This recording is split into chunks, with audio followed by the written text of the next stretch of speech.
너는 우리 집안에서 절대로 교회 다니면 안 된다. 어릴 적 아버지가 제게 늘 하시던 말입니다. 우리 집안은 3대째 무속인이었습니다. 집 한쪽에는 커다란 신당이 있었고 낯선 신상들과 촛불 그리고 붉은 부적들이 걸려 있었습니다. 어릴 때부터 저는 그 신당의 공기 속에서 자랐습니다. 새벽이면 아버지는 북을 치며 굿을 했고 낯선 사람들이 찾아와 절을 하고 돈을 두고 갔습니다. 어릴 적 제 눈에는 그것이 너무나 무섭고도 이상했습니다. 학교에 가면 친구들은 주일이면 가족과 교회에 간다고 했습니다. 하지만 저는 그 말을 들을 때마다 가슴 한쪽이 텅 빈 것 같았습니다. 집에 돌아오면 꾹소리와 향냄새, 그리고 부적분인 우리 집? 저는 스스로에게 물었습니다. 왜 우리 집은 이렇게 살아야 하지? 나는 왜 이렇게 무서운 집에서 태어났을까? 그때는 몰랐습니다. 그 질문이 훗날 하나님을 만나게 되는 시작이 될 줄은. 시간이 흐르며 저는 청소년이 되었습니다. 학교에서는 평범한 학생이었지만 집에 돌아오는 길은 언제나 무거웠습니다. 집에 가까워질수록 북소리와 이상한 주문 소리가 들렸고 현관문을 열면 향 냄새가 코를 찔렀습니다. 중학생이 되던 해 친구 집에 놀러 갔다가 처음으로 교회를 보게 되었습니다. 아이들이 뛰어놀고 웃음소리가 가득한 그곳은 제게 너무나 낯설고 부러웠습니다. 나도 저런 집에서 태어났다면 얼마나 좋을까? 그날 밤 집에 돌아와 신당 앞에 앉아있는 아버지를 보며 눈물이 났습니다. 집안의 분위기는 점점 더 무거워졌습니다. 아버지는 작은 일에도 화를 내셨고 굿이 있는 날이면 새벽까지 고함과 북소리가 끊이지 않았습니다. 어머니 역시 신을 섬기느라 늘 지쳐 있었고 집안에는 평화가 사라진 지 오래였습니다. 저는 방 안에 스스로를 가두기 시작했습니다. 문을 잠그고 이어폰을 끼고 바깥의 북소리를 차단하려 했습니다. 하지만 마음속의 두려움은 사라지지 않았습니다. 밤이 되면 신당에서 들려오는 속삭임 같은 소리에 잠에서 깨곤 했습니다. 그때는 몰랐습니다. 그 공포와 외로움 속에서도 하나님이 제 마음을 두드리고 계셨다는 것을. 고등학생이 되면서 제 마음은 점점 더 어두워졌습니다. 집에서는 늘 신당과 굿판, 학교에서는 친구들의 웃음과 평범한 일상. 두세 개의 간극이 너무 커서 어디에도 제 자리는 없는 것 같았습니다. 아버지는 가끔 제 방으로 들어와 이렇게 말했습니다. 넌 우리 집 장손이니까 언젠가 신을 받아야 한다. 그게 내 운명이야. 그 말을 들을 때마다 심장이 얼어붙었습니다. 내 미래가 이미 정해져 있는 것 같은 공포가 제 숨을 막아왔습니다. 그 무렵 저는 이유 없이 예민해졌고 사소한 일에도 화를 내거나 방에 틀어박혀 울었습니다. 밤마다 이상한 꿈에 시달렸습니다. 어둡고 낯선 그림자가 나타나 저를 쫓아오는 꿈, 그리고 목소리도 없는 공포 속에서 몸이 얼어붙어 꼼짝할 수 없는 꿈. 아침에 눈을 뜨면 진이 다 빠져 학교에 가기도 힘들었습니다. 어느 날은 신당 앞을 지나는데 등줄기에 소름이 돋았습니다. 부적과 신상들이 나를 노려보는 듯 했고 차가운 한기가 뼛속까지 스며들었습니다. 저는 속으로 소리쳤습니다. 제발 나 좀 놔줘. 난 이렇게 살고 싶지 않아. 그 시절 제 마음은 두려움과 분노 그리고 깊은 공허함으로 가득 차 있었습니다. 하지만 그 깊은 어둠 속에서도 하나님은 여전히 제 마음을 향해 조용히 다가오고 계셨습니다. 그러던 어느 날 제 인생의 전환점이 찾아왔습니다. 고등학교 2학년 여름방학, 친구가 조심스럽게 이렇게 말했습니다. 이번 주에 우리 교회 수련회 가는데 같이 갈래? 순간 머리가 하얘졌습니다. 아버지의 얼굴이 떠올랐고 교회만큼은 절대 안 된다던 그 목소리가 귓가를 때렸습니다. 하지만 제 안에서는 묘한 갈망이 일었습니다.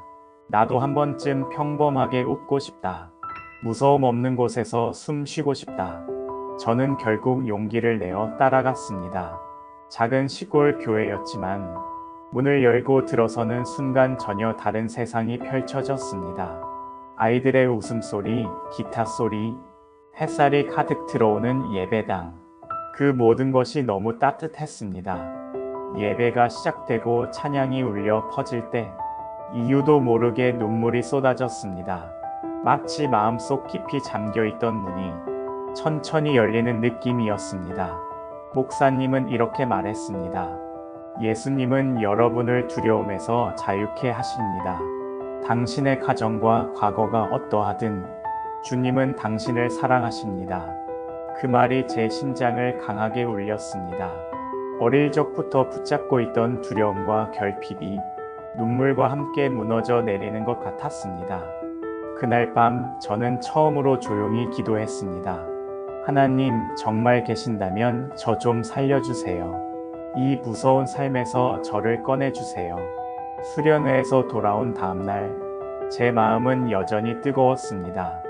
찬양과 눈물 그리고 그 밤의 기도가 머릿속에서 계속 맴돌았습니다. 저는 처음으로 성경을 사고 싶다는 생각을 했고 교회를 계속 다니고 싶은 마음이 생겼습니다. 하지만 집에 돌아오자 현실은 너무도 차가웠습니다. 아버지는 제가 며칠간 집을 비운 이유를 묻더니 교회에 다녀왔다는 사실을 알게 되자 얼굴이 굳어졌습니다. 뭐라고? 교회에 갔다고? 내가 뭐라고 했어? 너는 우리 집 장손이야. 신을 배신하면 죽는다. 아버지의 고함이 집안을 울렸습니다.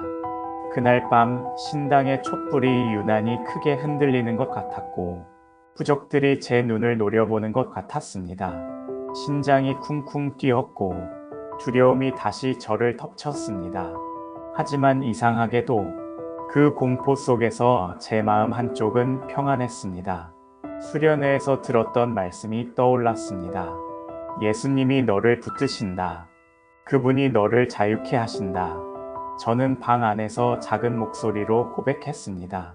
주님, 저는 무섭지만 이제 주님을 선택하겠습니다. 어둠보다 빛을 붙들겠습니다. 그날 밤 처음으로 제 안에 믿음의 씨앗이 뿌려졌음을 느꼈습니다. 그날 이후로 집안의 분위기는 전쟁터가 되었습니다. 아버지는 제가 교회에 나가는 걸 알게 된 순간부터 더 이상 대화를 하지 않았습니다. 눈만 마주쳐도 분노가 느껴졌고 신당 앞을 지날 때마다 차가운 기운이 저를 짓눌렀습니다. 어느 날 저녁 아버지는 제 방문을 벌컥 열고 성경책을 뺏어 들더니 마당으로 던져버렸습니다. 이딴 건 당장 버려라. 네가 신을 거역하면 우리 집안에 화가 난다. 순간 두려움이 밀려왔습니다. 신당의 촛불이 흔들리는 것 같았고 마치 집안 전체가 저를 저주하는 듯한 기분이 들었습니다. 하지만 그 순간 제 안에서 다른 음성이 들렸습니다. 두려워하지 마라. 내가 너와 함께한다. 저는 방으로 돌아와 문을 잠그고 떨리는 손으로 다시 성경을 펼쳤습니다. 눈물로 기도하며 고백했습니다. 하나님, 저는 연약하지만 주님을 포기하지 않겠습니다. 이 집안의 어둠 속에서도 저를 지켜주세요. 그날 밤 꿈에서 환한 빛을 보았습니다. 어둡던 방 안이 밝아지고 이상하게도 마음의 평안이 가득 채워졌습니다. 마치 하나님께서 제 기도를 직접 들어주신 것 같았습니다. 그 이후로 저는 더 이상 혼자가 아니었습니다. 집안의 공포는 여전했지만 제 마음에는 하나님이 주신 담대함이 자리 잡기 시작했습니다. 시간이 지나면서 제 믿음은 조금씩 자라났습니다. 집안의 반대와 신당의 공포는 여전했지만 이제는 두려움에만 갇혀있지 않았습니다. 저는 학교가 끝나면 곧장 교회로 달려갔습니다. 작은 예배당 한쪽에 앉아 성경을 읽고 조용히 기도하는 시간이 제 하루의 피난처가 되었습니다. 처음에는 단지 무섭지 않으려고 기도했지만 점점 제 기도는 달라졌습니다. 하나님, 우리 가정을 살려주세요. 이 어둠의 집에 주님의 빛을 비춰주세요. 저 혼자가 아니라 우리 모두가 자유롭게 해주세요. 기도를 드릴수록 마음이 단단해졌고 집안의 공포가 점점 작아지는 것을 느꼈습니다. 신당을 지나도 예전처럼 숨이 막히지 않았고 오히려 속으로 이렇게 고백하게 되었습니다. 이 집의 진짜 주인은 주님이십니다. 아버지도 어머니도 우리 가문도 이제는 주님의 손에 있습니다. 그 무렵부터 하나님은 작은 기적을 보여주셨습니다. 늘 병치레를 하던 어머니의 건강이 조금씩 나아졌고 아버지의 굳은 표정에서도 가끔은 피로와 연민이 비치는 것을 보았습니다. 하나님이 제 마음뿐 아니라 우리 가정 전체를 조금씩 움직이고 계셨던 것입니다. 어느 주일 아침 믿기 어려운 일이 일어났습니다. 그날도 평소처럼 교회에 가려고 준비하는데 아버지가 제 방 앞에 서 계셨습니다. 말없이 저를 바라보던 아버지가 낮게 한숨을 내쉬며 이렇게 말했습니다. 오늘 나도 같이 가도 되겠냐? 순간 저는 숨이 멎는 것 같았습니다. 한 번도 교회 문턱을 넘지 않던 아버지가 스스로 그런 말을 하실 줄은 꿈에도 몰랐습니다. 저는 말없이 고개를 끄덕였고 우리는 함께 교회로 향했습니다. 예배당 문을 열고 들어서는 순간 햇살이 아버지 얼굴 위로 비쳤습니다. 목사님은 설교 중에 이렇게 말했습니다. 하나님은 어떤 어둠도 빛으로 바꾸십니다. 당신의 가정과 과거가 어떠하든 주님은 여전히 당신을 기다리고 계십니다. 그날 예배가 끝나고 아버지는 조용히 눈물을 훔쳤습니다. 집으로 돌아온 뒤 신당의 촛불은 꺼져 있었고 아버지는 한참 동안 신당을 바라보다가 작게 이렇게 중얼거렸습니다. 이제 우리도 좀 자유로워지자. 그날 이후 우리 가정에는 이전과는 다른 평안이 찾아왔습니다. 집안을 가득 채우던 두려움과 냉기가 사라지고 대신 웃음과 대화가 늘어났습니다. 하나님께서 제 간증을 통해 가문 전체의 빛을 비추기 시작하신 것이었습니다. 이제 저는 더 이상 무당의 아들이 아닙니다. 하나님 안에서 저는 새로운 이름을 받았습니다. 어둠 속에서 두려움에 떨던 소년이 이제는 빛 가운데 담대히 서 있는 하나님의 자녀가 되었습니다. 가끔은 어린 시절의 기억이 떠오릅니다. 신당 앞에서 숨죽여 울던 밤들, 묵소리와 향냄새, 그리고 차가운 공포. 하지만 이제 그 기억은 저를 묶는 쇠사슬이 아니라 하나님의 은혜를 증거하는 간증이 되었습니다.